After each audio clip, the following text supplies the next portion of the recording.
Hello everyone, this is just a quickie video. Almost knocked over my tripod. I'm making a ham. All I've done is I cut off that skin that usually is on your ham, curls up. I've taken a knife and I just scored it, just cut into it that way and then this way. Took 2/3 of a cup of honey, half a cup of mustard. If you have Dijon, that's the best, but if not, the yellow works fine.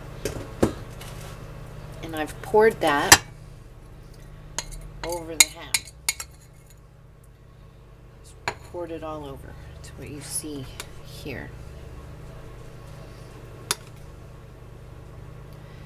Now you can take brown sugar and pat it all over this ham. That's how I usually do it. But I don't want it that sweet because I'm making some of the Underwood style deviled ham and some ham and beans with the leftovers, so I don't want it that sweet. But if you want to get that real nice crunchy glaze, take some brown sugar and lightly pat it onto the outside of your ham. I have a preheated 350-degree oven, not an onion. I'm going to put it in there for about an hour.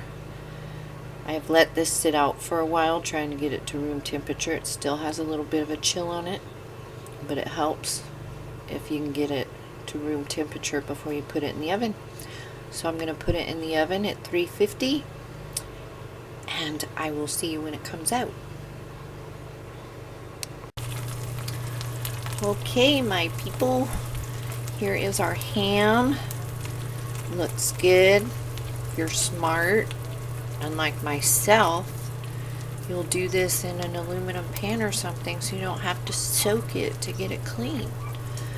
But when I plate this up, I will show you what it looks like sliced up, and this bone's gonna make some darn good beans, and the leftover ham's gonna make some darn good Underwood fake, or it's not fake, but Underwood copycat deviled ham.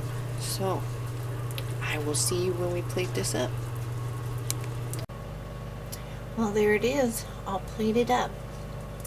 So make you a ham on sale and then create a bunch of recipes with it.